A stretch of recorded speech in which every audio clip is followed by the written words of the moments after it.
देखिए, supreme court अगर कुछ युवाओं के हित में कर रही है तो हम वेलकम करते हैं ऐसे ऑर्डर्स को या जजमेंट्स को।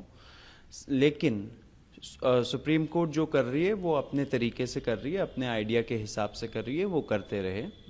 हम लोग ग्राउंड पे थे बहुत टाइम से, हम लोगों की कुछ डिमांड्स थी एंड वो डिमांड्स पूरे होने चाहिए, वो सबसे इम्पॉर्टेंट बात है।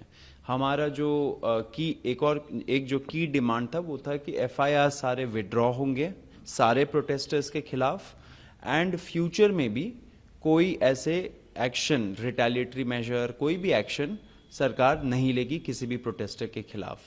अगर एंड ये लिखित में जो रिटर्न गारंटी होना चाहिए वो आ जाना चाहिए आज तक, मतलब कि ट्यूसडे तक आ जाना चाहिए। तो जितने भी सारे डिटेनीज थे, अरेस्टीज थे, उन सबको फ्री करना चाहिए, ये हमारा एक मुख्य डिमांड था। अब अगर उस पे हम लोगों ने ये नहीं बोला कि कोई माइनर है तो तभी आप उसको रिलीज करिए, या किसी के ऊपर पहले से एफआईआर है तो उनको मत रिलीज करिए, ये सब हमारा कोई डिमांड नहीं था।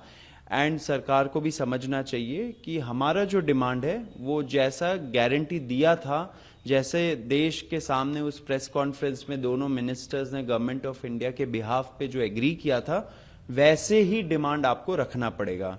अभी अगर सुप्रीम कोर्ट बोल रही है कि जिनके ऊपर एफआईआर्स है पहले से उनको मत छोड़िए, तो वो हमें मंजूर नहीं है। हमारा जो डिमांड है वो क्लियर है एंड उसी के हिसाब से होना चाहिए, क्योंकि उसी चीज पे एग्रीमेंट भी हुई थी। क्योंकि आपने अभी मेंशन किया कि आज ट्यूसडे तक वो आ जाना चाहिए था जो बातचीत वाला था, तो अभी उसमें कुछ वेट आप कर रहे हैं या एक्सपेक्ट कर रहे हैं कि आज आ ही जाएगा, और उसको लेकर थोड़ा सा देखिए, कल हमें बहुत सारे पैनिक रिपोर्ट्स मिल रहे थे, स्पेशली बिहार से, कि बहुत सारे बच्चों को डिटेन किया जा रहा है, अरेस्ट किया जा रहा है, जेल भेजा जा रहा है। तो इसके वजह से हमें लगा कि शायद सरकार अपने गारंटीज पे अमल नहीं करेगी। इससे हम लोगों ने कल शाम को एक प्रेस कॉन्फ्रेंस भी किया एंड उसमें हमने ऐलान किया कि अगर सरकार अपना जो उन्होंने जबान दिया है वो नहीं रखती है तो हम फोर्स हो जाएंगे फिर से एक बड़ा प्रोटेस्ट कॉल करने का दिल्ली में। तो फिर क्या हुआ कि कुछ घंटे बाद सरकार के जो रिप्रेजेंटेटिव्स है उन्होंने रीच आउट किया, उन्होंने बोला कि बातचीत करनी है, तो हम मिले, रात 10 बजे मिले, 1 बजे तक वो मीटिंग चली एंड उसमें यही डिसाइड हो रहा था कि कैसे रिलीज होंगे, कौन कौन गवर्नमेंट्स ऐसे गारंटी, रिटर्न गारंटी वो लोग नोटिफिकेशन निकालेंगे। आपने देखा कि बिहार ने भी निकाला, असम ने भी निकाला, तो हम लोग उसी चीज पे चर्चा कर रहे थे कौन कौन से ऐसे स्टेट गवर्नमेंट्स होंगे जो निकालेंगे एंड क्या लैंग्वेज यूज होना चाहिए उसमें, क्योंकि हमें यही आशंका थी कि अगर हम लोग कुछ केवियट डाले या कंडीशंस डाले कि पहले के एफआईआर्स नहीं होने चाहिए या पीसफुल प्रोटेस्ट, मतलब कि पीसफुल वर्ड यूज किया, तो फिर पुलिस के पास पूरे पावर्स आ जाएंगे कि किसी को भी जो वो पसंद नहीं करते उसको नॉन पीसफुल प्रोटेस्टर बोल देंगे। तो हमने बोला कि सारे प्रोटेस्टर्स जो भी इस मूवमेंट में जुड़े थे उनके खिलाफ कोई एफआईआर नहीं होना चाहिए, एफआईआर विड्रॉ होने चाहिए, फ्यूचर में भी कोई एक्शन नहीं होना चाहिए। इसलिए मैं बोल रहा था, अभी हम लोग वेट कर रहे हैं, आज ट्यूसडे है, आज डेडलाइन है। सरकार जितना मुझे लगता है कि अमल तो करना चाहिए सरकार को, हम लोग अभी भी वेट कर रहे हैं फाइनल जो नोटिफिकेशन है इन सारे स्टेट से, एंड दिल्ली पुलिस जो एलजी है वो निकालेंगे एंड सेंट्रल गवर्नमेंट के जो एजेंसीज है सारे, उसके लिए भी सेंट्रल गवर्नमेंट एक नोटिफिकेशन निकालेगी। तो हम लोग अभी वेट कर रहे हैं इस चीज का एंड आशा है कि वो करेंगे। लेकिन इसीलिए मैं बोल रहा हूं कि सुप्रीम कोर्ट अगर कुछ कंडीशंस डाल रहा है तो वो हमें मंजूर नहीं है।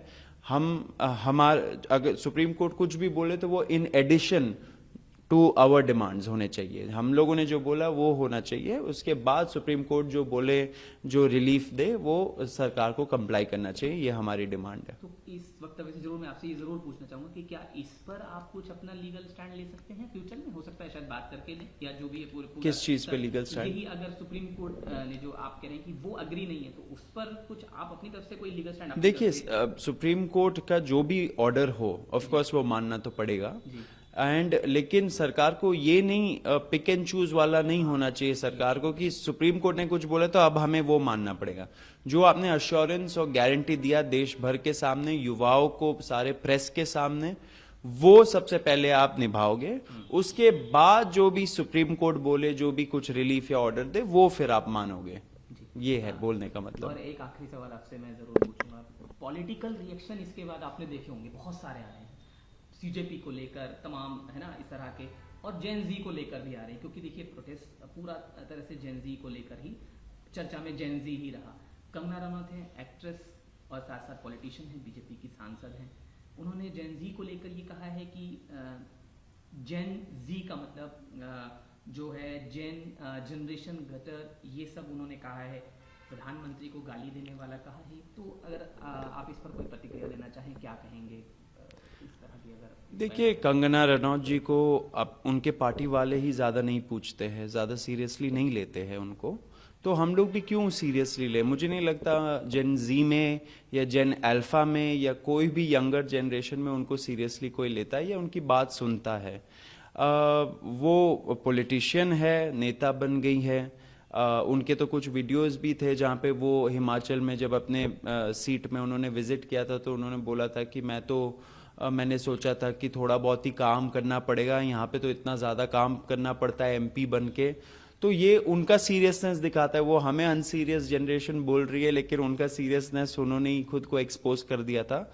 इस पे ज़्यादा मैं कुछ बोलूँगा नहीं। शब्दावली सही नहीं है, शब्दावली संभाल लेना चाहिए नेताओं को, अपने पद का गरिमा भी बना के रखना चाहिए।